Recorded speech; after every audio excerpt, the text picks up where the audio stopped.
Morning साथीहरू, के छ, आराम हुन्छ? अनि चियापान भाइ बहिनी हजुरहरूको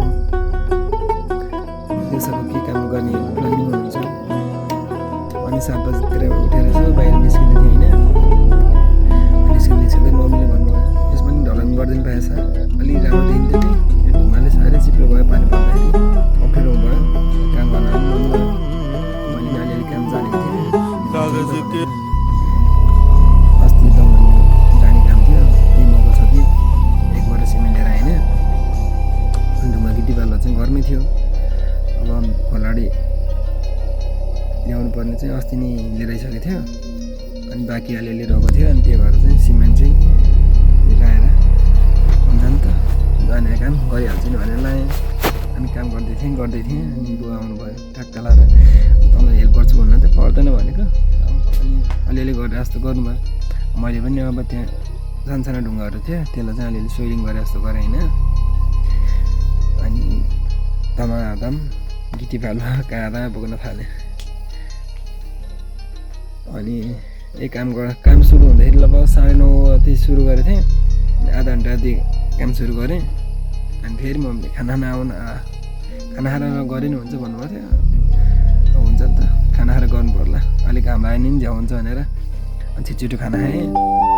अनि आएपछि अनि मैले मजाले सिमेन्ट लिएर आएर अनि गिटी बेलमा मजाले चल्न थालेँ। एक्लै त साह्रै गाह्रो हुँदो रहेछ होइन चल्न चाहिँ।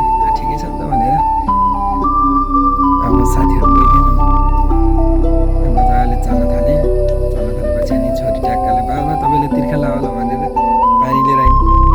सानी भाइ बुझिन्को छोरीले पानी खान थालेपछि अनि सिमेन्टलाई मजाले खोलेँ। त्यसपछि फेरि बुवाउनु त चाल्दै घर अलिअलि सिमेन्ट हाल्दै म चाहिँ बसाइदिन्छु अलिअलि भन्नुभयो। हुन्छ नि त भनेर अलिअलि हेल्प पनि हुन्छ भनेर म चाहिँ सिमेन्ट हाल्न थालेँ। गोलीको सिमेन्ट चाहिँ हाल्न थालेँ। अनि बुवाले चाहिँ अलिअलि यस्तो गर्नुभयो। काम गर्दै थिएँ होइन, मजाले घाम पो लाग्न थाल्यो।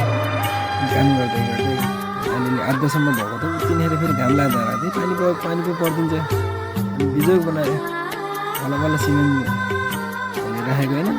पानी पर्दैछ त्यो झन् पानी भयो, आँगनभरि पुरै पानी भयो। अनि प्लास्टिक लिएर आएर मैले पनि अब छोप्न थालेँ एकछिन। कतिखेर पानी बिदा हुन्छ अरे अनि सुरु गरौँ भनेर बसिरहेको थिएँ। गर्दा लगभग आधा घन्टापछि पानी पनि बन्द हुन थाल्यो। मैले नि अब त्यो बाटी चाहिँ कहाँ खाल्नु पऱ्यो, त्यसमा चाहिँ फेरि पुतल गर्न थालेँ। काम गर्दै थिएँ, फेरि बाख्राको पाटो फुस्केर पुरै ढलान गर्ने ठाउँमा पुरै टेक्न आउँछ। त्यसलाई फेरि बाँधेर फेरि मैले पनि टेकेको ठाउँमा पुतल गर्न थालेँ होइन। पुतल गरेपछि अनि उता तल झर्ने एउटा बरन्डा मेरो सानो एउटा खुड्किलो बनाउनु थियो। अनि यो भ्याएपछि मैले पनि त्यो पनि खुड्किलो पनि बनाउन थालेँ। अनि कता यसो खाल्टो छ भने त्यो पुर्न थालेँ। अनि हाम्रो चाहिँ अहिले फिनिस भइसक्यो। ल साथीहरू भन्नुहोस् त मैले गरेको काम कस्तो भयो, कमेन्ट गर्नुहोस् है तपाईँहरूले। Okay, have a good day.